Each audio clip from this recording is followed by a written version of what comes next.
Welcome back to DIY Adventure. I'm Amanda. And I'm Luke. And for the past 18 weeks, we've been turning our caravan box into a off-grid caravan. What are is you this? two doing? This is not your job. Alright, so for the past 18 weeks we have been turning our caravan box into a off-grid caravan, and we are finally up to the stage where... We're plumbing. The plumbing started before the box was even put on the van with the installation of the tanks and suffering through the spin weld process.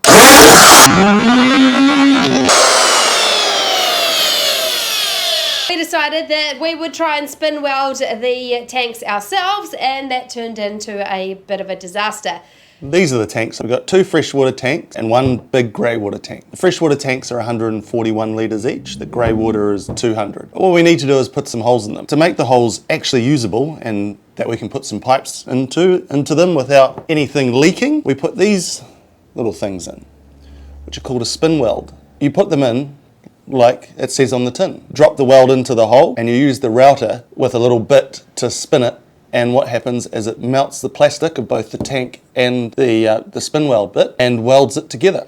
And then you can screw your fittings into, like so, to get all the pipes running into it. So we've got a few holes to drill and a few welds to do. I had one go which wasn't successful. I tried to jam it in there without any lube.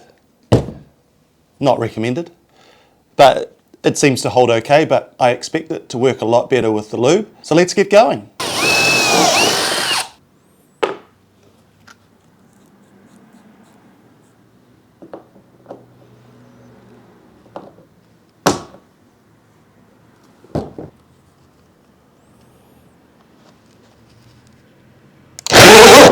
Well, that didn't work so well.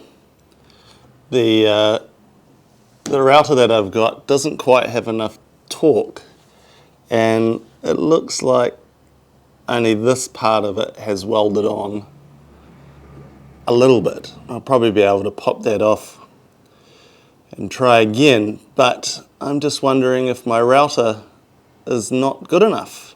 So after that initial disappointment, we are back with the tanks, and I have borrowed a new router, a more, not necessarily more powerful, but it has a plug rather than a battery. So what we're going to do now is flip these tanks over and put these fittings on the underside. Yeah. Still feel like I chickened out. A little bit. Don't forget to get the lube in the hole.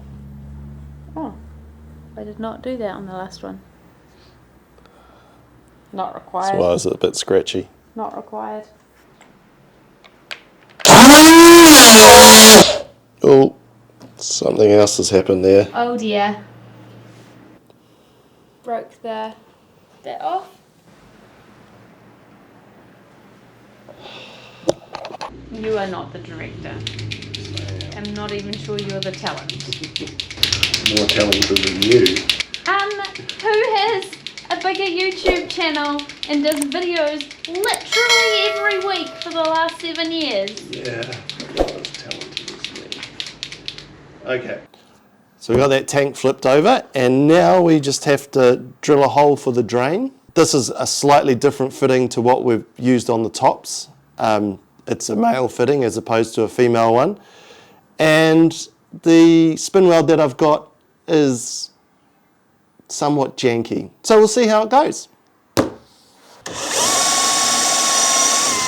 What we've worked out is this slick, or spin slick, is what helps spin the fitting enough to actually get enough friction and melt properly. So seems some more lube the better. So this is why I said it was a bit janky. If it's just the female spin weld that I've used on the top, you put the bit in, the plug in the top, and then screw it on to the male one.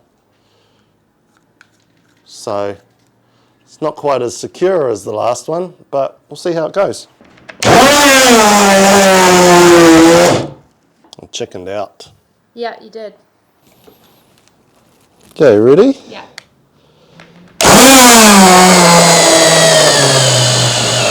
Yeah.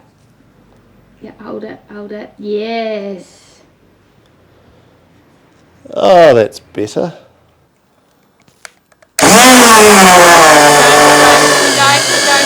Don't stop. Wait. That one's perfect. Oh my God!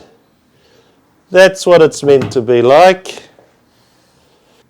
And now the question is, do we rip all the other ones out and do them again? I think we just test them. Yeah.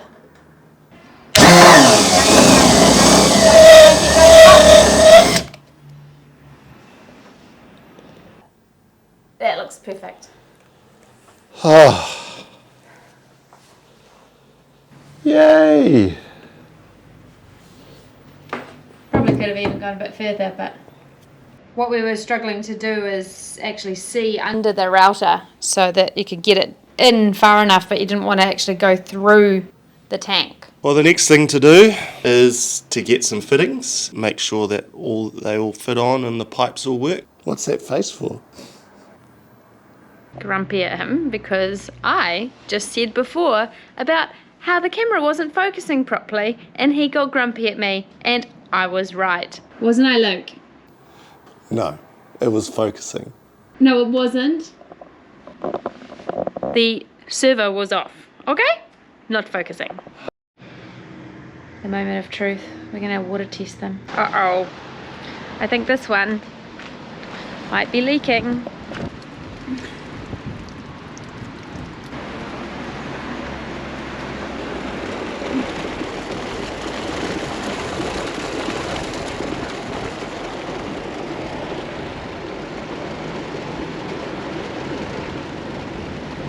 We got there in the end, the tanks are in place, and now we're into plumbing on the inside. There's been quite a bit of work done behind the scenes on the plumbing, both the wastewater and the freshwater plumbing. But all of that is done now. I've spent a lot of the time underneath the van connecting all the wastewater up and dragging myself around on the driveway, which wouldn't have made for great TV.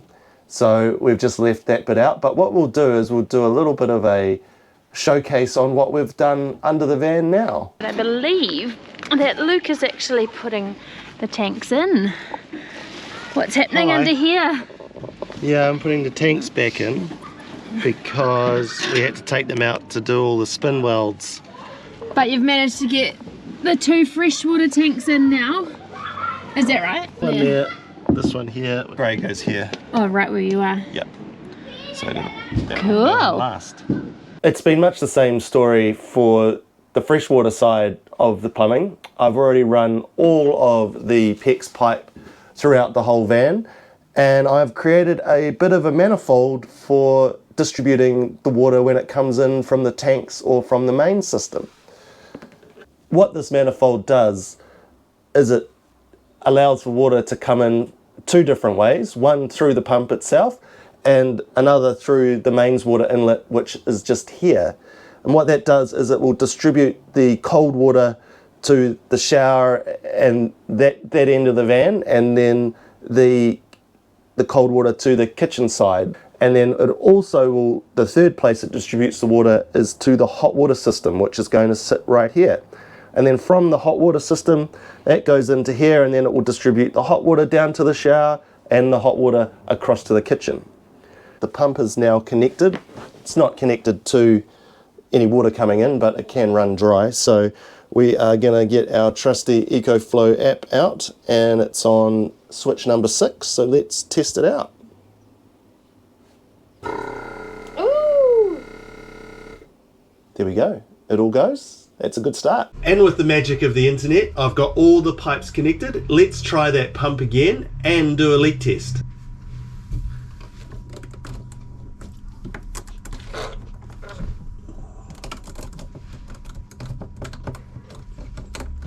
All the taps are on the manifold that need to be on. There's 2 that go to the shower and the shower isn't connected and hasn't been capped off. So they won't be testing that today. But this goes to the hot water and into the kitchen, so we can just make sure that everything's all good. Go on to the trusty EcoFlow app again and hit the button for the pump.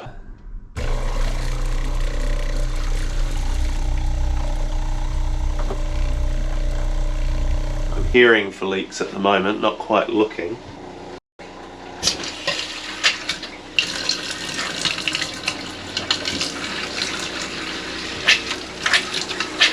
Wait till it stops spitting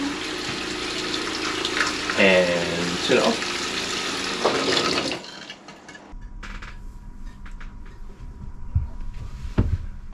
Pump's still on, but the water's off.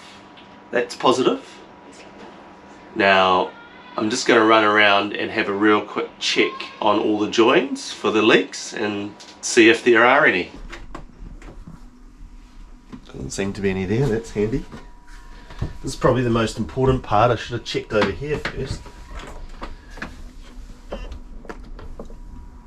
No, we're all good in there. What about under the sink? There's nothing obviously spraying at us at the moment, which is a really good sign.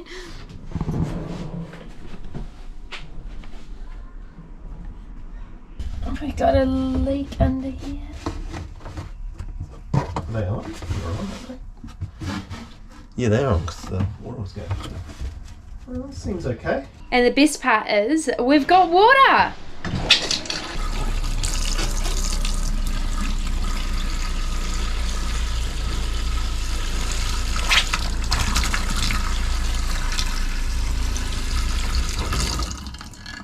Might just leave the water pump on for a couple of hours, and what we'll do is hear the water pump repriming if there are any slow leaks that we aren't able to find, but at the moment it's looking good. So we're going to leave that video there. We've managed to not have any leaks, which is awesome. So now we can get on to the hot water system next week.